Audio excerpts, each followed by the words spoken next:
ದೇಶದಲ್ಲಿ ಹಣದುಬ್ಬರ ಸೃಷ್ಟಿ ಆಗಲಿದ್ಯಾ ಅನ್ನೋ ಸಂದೇಶವನ್ನ ಈಗ ಮೋದಿ ಅವರು ರವಾನಿಸ್ತಾ ಇದ್ದಾರಾ? ಯಾಕಂದ್ರೆ ಮಧ್ಯಪ್ರಾಚ್ಯದಲ್ಲಿ ನಡೀತಾ ಇರುವಂತಹ ಈ ಒಂದು ಭಯಾನಕ ಯುದ್ಧದಿಂದ ಜಾಗತಿಕ ಮಟ್ಟದಲ್ಲಿ ಹಣದುಬ್ಬರ ಸೃಷ್ಟಿಯಾಗಲಿದ್ಯಾ? ಭಾರತಕ್ಕೆ ತೈಲದ ಅಭಾವದ ಸಂಕಷ್ಟ ಶುರು ಆಗಲಿದ್ಯಾ? ಆಗಿದ್ರೆ ದೇಶವಾಸಿಗಳಿಗೆ ಪ್ರಧಾನಿ ಮೋದಿ ಎಚ್ಚರಿಕೆಯ ಗಂಟೆಯನ್ನ ಕೊಟ್ಟಿದ್ದಾರಾ? ಯುದ್ಧದ ಕಾಲದಲ್ಲಿ ದೇಶವಾಸಿಗಳಿಗೆ ಈಗ ನಮೋ ಸಂದೇಶವನ್ನ ರವಾನಿಸ್ತಾ ಇದ್ದಾರೆ. ಇದು ದೇಶದ ಪ್ರತಿಯೊಬ್ಬರು ನೋಡಲೇಬೇಕಾದಂತಹ ಸ್ಟೋರಿ.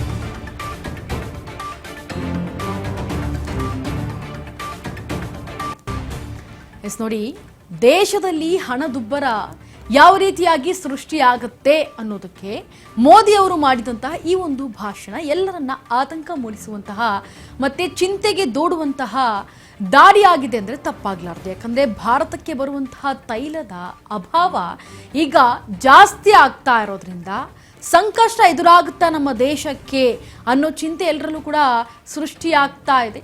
ದೇಶವಾಸಿಗಳಿಗೆ ಪ್ರಧಾನಿ ಮೋದಿ ಈಗ ಎಚ್ಚರಿಕೆಯ ಗಂಟೆಯನ್ನ ಬಾರಿಸಿದ್ದಾರೆ.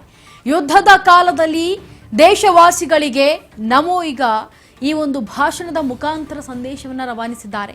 ಇದು ದೇಶದ ಪ್ರತಿಯೊಬ್ಬರು ನೋಡಲೇಬೇಕಾದಂತಹ ಸ್ಟೋರಿ ಇದು. ಯಾಕಂದ್ರೆ ಮಧ್ಯಪ್ರಾಚ್ಯದಲ್ಲಿ ನಡೀತಾ ಇರುವಂತಹ ಆ ಒಂದು ಭೀಕರ ಯುದ್ಧದಿಂದ ಈಗ ದೇಶವಾಸಿಗಳಿಗೆ ಪೆಟ್ರೋಲ್ ಮತ್ತು ಡೀಸೆಲ್ ಮಿತವಾಗಿ ಬಳಸಿ ಅಂತ ಮೋದಿ ಸಂದೇಶ ಕೊಡ್ತಾ ಇದ್ದಾರೆ. ದೇಶಕ್ಕೋಸ್ಕರ ಇನ್ನೊಂದು ವರ್ಷ ಚಿನ್ನವನ್ನ ಖರೀದಿ ಮಾಡಬೇಡಿ. ಎಲೆಕ್ಟ್ರಿಕ್ ವಾಹನವನ್ನ ಹೆಚ್ಚು ಬಳಸಲು ಈಗ ಪ್ರಧಾನಿ ಮೋದಿ ಮನವಿಯನ್ನ ಮಾಡ್ತಾ ಇದ್ದಾರೆ. ವರ್ಕ್ ಫ್ರಮ್ ಹೋಮ್ ಕೆಲಸವನ್ನ ಮಾಡಿ ಆನ್ಲೈನ್ ಅನ್ನ ಬಳಸ್ಕೊಳ್ಳಿ ಅಂತ, ಜೊತೆಗೆ ತ್ಯಾಗಕ್ಕೆ ನೀವೆಲ್ಲರೂ ಕೂಡ ಸಿದ್ಧರಾಗಿ ಅಂತ ದೇಶದ ಜನರಿಗೆ ಮೋದಿ ಸಂದೇಶವನ್ನ ರವಾನಿಸ್ತಾ ಇದ್ದಾರೆ.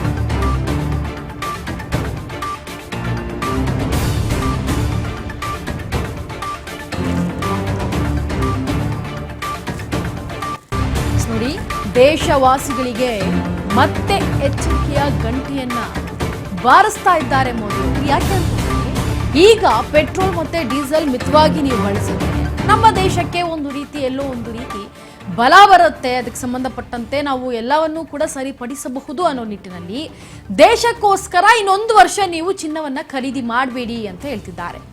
ಎಲೆಕ್ಟ್ರಿಕ್ ವಾಹನ ಹೆಚ್ಚು ಬಳಸಲು ಈಗ ಪ್ರಧಾನಿ ಮೋದಿ ಅವರು ಕೂಡ ಮನವಿಯನ್ನ ಮಾಡಿದ್ದಾರೆ.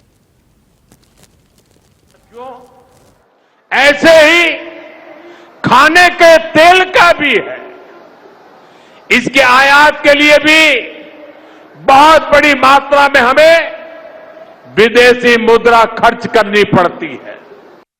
साथियों, हमें विदेशी मुद्रा बचाने के जो भी रास्ते हम लोग अपना सकते हैं हमें बचाना होगा.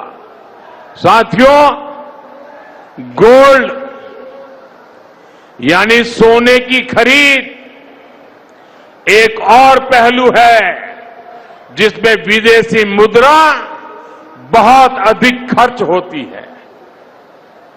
एक जमाना था जब संकट आता था, कोई युद्ध होता था तो लोग देश हित में सोना दान दे देते थे. आज दान की जरूरत नहीं है, लेकिन देश हित में हमको ये तय करना पड़ेगा कि साल भर तक घर में कोई भी फंक्शन हो, कोई भी कार्यक्रम हो, हम सोने के गहने नहीं खरीदेंगे.